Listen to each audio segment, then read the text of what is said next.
my dear friends, my name is Veronica and I'm here today to teach you a practical thing. Today we're not going to teach any grammar or anything else like that. Today is different. I'm going to teach you another thing which is more practical than a grammar, and I know that you guys would really like it. So be with me until the end of this lesson because I'm going to teach you something that is practical.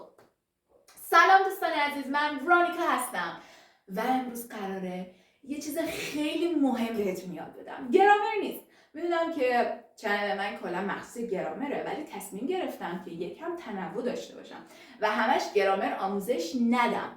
قراره امروز با هم اسپیکینگ تمرین کنیم which is really important که خیلی مهمتر از گرامر هستش و مطمئنم همه شما نیاز داریم به یه نفر که باهاش اسپیکینگ آیلتس رو تمرین میکنه. اسپیکینگی که قراره روش کار بکنیم امروز اسپیکینگ عادی نیست.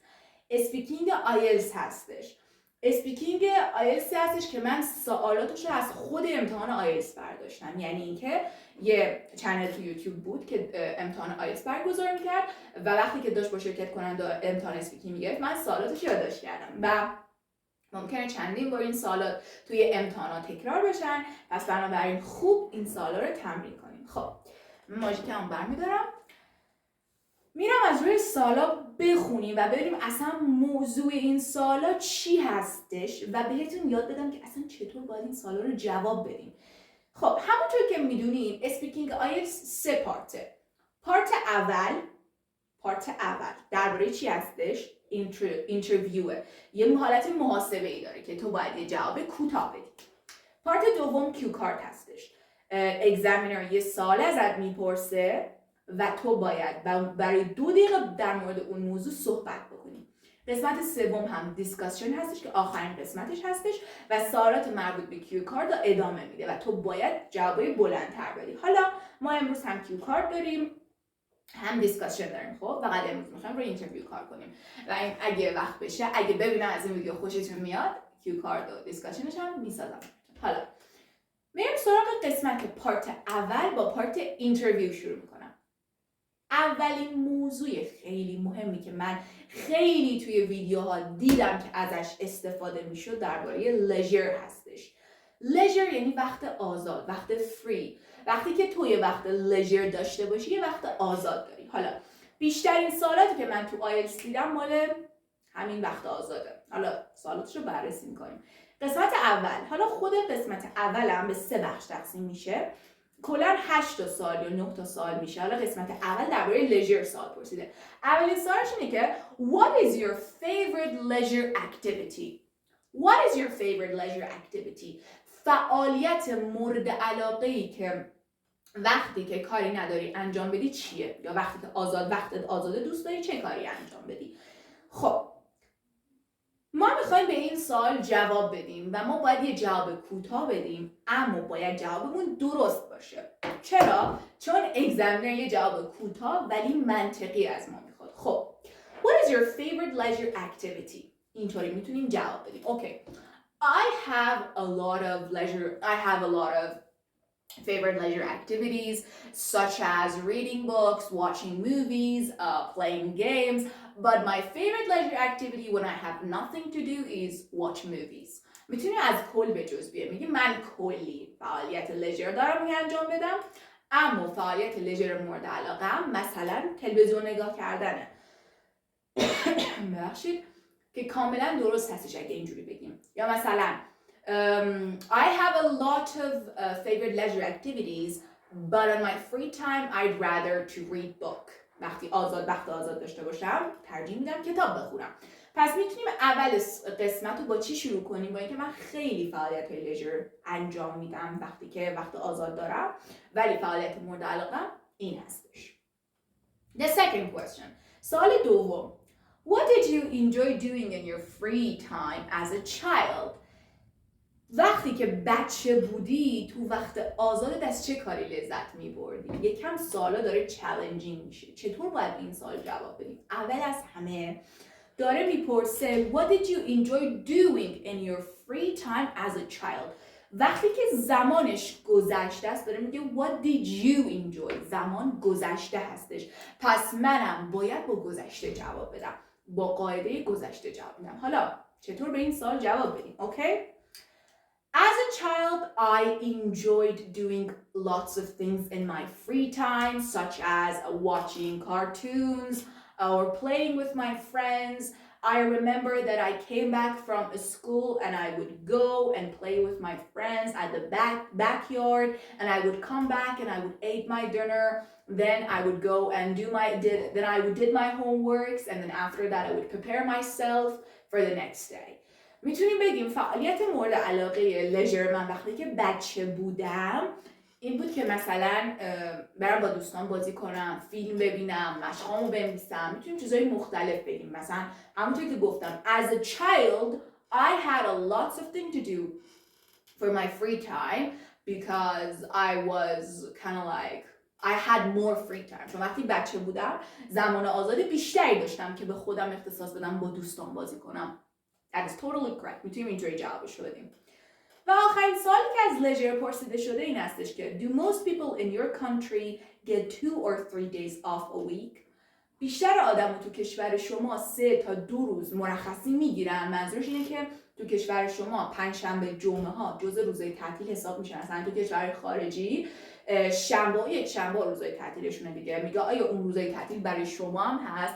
میگم yes, in my country people mostly get 2 or 3 days off, especially at the weekends such as Friday and Thursday.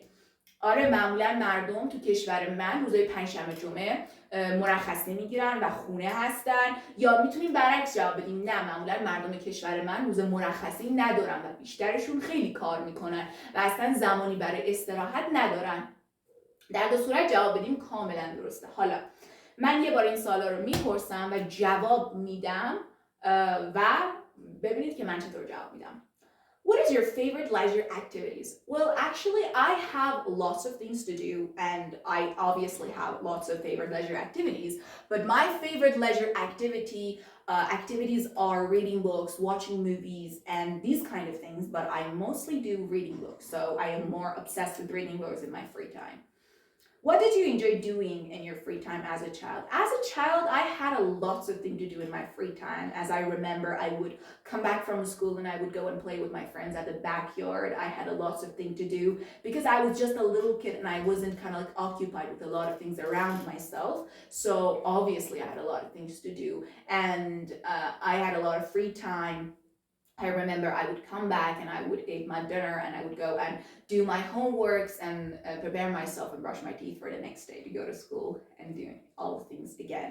Do most people in your country get 2 or 3 days off a week? No, mostly people in my country don't get 2 or 3 days off a week because they're obviously very occupied with their job and they work really hard. So because of that, they don't get a lot of time.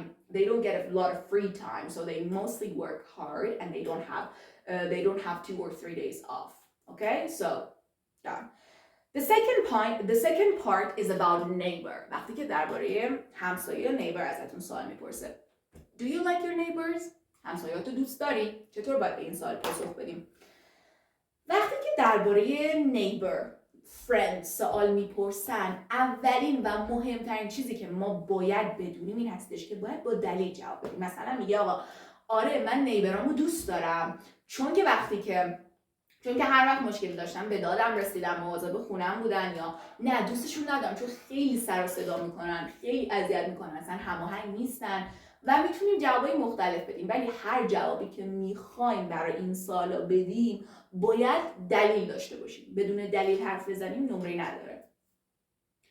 قسمت بعدش میپرسه Are neighbors close to each other in your country? همسایه‌ها به هم نزدیکن تو کشور شما؟ میگم Yes, neighbors are really close in my country.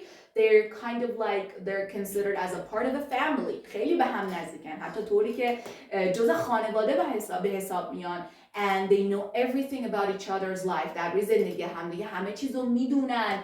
And they're very close to each other. They try to solve each other's problem. سعی میکنن مشکلات همدیگه رو حل کنن یا نه. مثلا نیبرها خیلی به هم کلوز نیستن. تو کشور من هر کسی حریم خصوصی و پرایوسی خودشو داره و نمیتونه تو زندگی دیگران دخالت بکنه. میتونیم اینجوری هم جواب بدیم و در هر دو صورت درست هستش. یا میگه How could your neighborhood be improved? چطور میتونه مثلا محلتون پیشرفته تر بشه. مثلا میتونیم بگیم my neighborhood can be improved if there were more facilities. اگه بیشتر امکانات بود محلمون پیشرفته تر میشد. یا نه مثلا اگه مردم کمک میکردن یه زباله تو خیابون نمیریختن، این کارا رو انجام نمیدادن، مثلا نیبرهود من، محله من improved میشد، پیشرفته میشد، پیشرفت میکرد. در هر دو تا صورت این جوابا رو هر جوری بدیم درسته. حالا من یه بار این سوالا رو میپرسم و من جواب میدم و میتونید از جوابی که من میدم مثلا میتونید بنویسیدش، یا میتونید حالا این جوابا رو به صورت زیرنویس شاید این ور ویدیو قرار دادم. Do you like your neighbors? Yes, of course. I love my neighbors because they're very compassionate, they're kind, they help me with whatever I need, and they're really kind of like take care of my house, and they're very compassionate. Are neighbors close to each other in your neighborhood? Of course. It's kind of like a tradition in my country that neighbors are really close to each other. They help each other and they're considered as a part of the family. They solve each other's problem. And if you see someone that has a problem, that would always be a neighbor on their side. So I can say that yes, neighbors are really close to each other in my country. How could your neighborhood be improved? My neighborhood could be improved if the government puts more facility in my neighborhood, such as if they add a person that would gathers the trash so that a lot of people don't have to go out and throw their trash on the ground that would kind of like pollute the air. So I can say that would be a good option if the government adds a facility or puts someone in charge to gather all the trash and everything else like that. میریم سراغ سوال بعدی. سومین سوالی که خیلی کامن هستش و من خیلی شنیدم ازش استفاده میکنن، یعنی مثلا تو ویدیوهایی که دیدم درباره اسپیکینگ، درباره پت هستش. پت یعنی همون حیوان خونگی. درباره پت خیلی سوال پرسیده میشه. حالا چطوری سوال میپرسن؟ Do you have a pet؟ اولین سوالی که هست اینه. Do you have a pet؟ پت داری؟ حیوان خونگی داری؟ اگه داری میگی آره دارم. مثلا گربه دارم چون گربه دوست دارم، یا مثلا علاقه شدیدی به گربه دارم، یا هر چیزی که میتونه یه دلیل مناسب باشه. اگه نداری یه دلیل مناسب، مثلا من اگه بخوام این سوالو جواب بدم میگم No, I don't have a pet because I have a severe allergy to dogs and cats.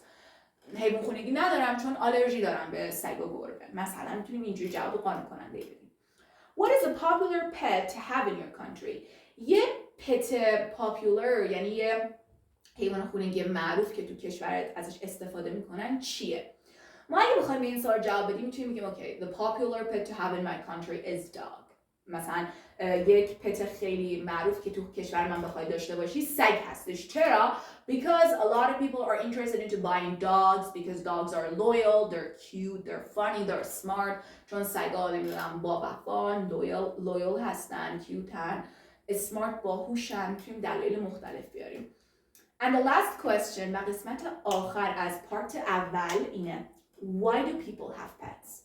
این سوال خیلی میتونیم روش مانور بدیم. میگه چرا مردم پت دارن؟ اصلا چرا یه نفر حیوان خونگی داره؟ Because pets create a connection between you and your feelings and they give you a feeling of secure. چون معمولا پت ها از نظر روانشناسی میتونیم جواب بدیم، از نظر خودمون میتونیم بگیم، چون معمولا پت ها یا همون حیوان خونگی ها یه احساسی رو بهت میدن که میتونی احساس آرامش درونی داشته باشی، احساس امنیت بهت میدن and they make you feel great and you can have a better moments with them. احساس بهتری باشون داری and you know that if you help them they would never leave you. میدونی که اگه بهشون کمک کنی، بهشون غذا بدی، هیچ وقت ترکت نمیکنن. on the contrary of مثلا most of the humans around you. برعکس مثلا بعضی از انسان‌ها که اطرافت هستن مثلا میتونیم اینجوری جواب بدیم. یا اگه بخوایم مثلا جواب خیلی روانشناسانه تری بدیم میتونیم بگیم because pets are considered to be important in humans life because they kind of like reduce serotonin in humans brain. میتونیم بگیم مثلا یه ماده توی مغز انسان ترشح میکنن که باعث میشه احساس دوست داشتن نسبت به خودت داشته باشی و واقعا پت‌ها اینجوری هستن. So that was the part 1. این پارت اول هستش از امتحان آیلتس که من یه بار دیگه سوالاشو میخونم. اولش درباره leisure بود. What is your favorite leisure activities? What did you enjoy doing in your free time as a child? Do most people in your country get 2 or 3 days off a week? Do you like your neighbors? Are neighbors close to each other in your country? How could your neighborhood be improved? Do you have a pet? What is a popular pet to have in your country? Why do people have pets? Okay guys, that is the end of this lesson. اینم پایان پارت اول اسپیکینگ آیلتس بود. اگه این ویدیو رو دوست داشتید حتما تو کامنت ها بهم بگید که من پارت دومش که درباره کیو کارت هستش رو براتون بسازم. امیدوارم که از این ویدیو لذت برده باشید. تا ویدیو بعدی دوستتون دارم. بای بای.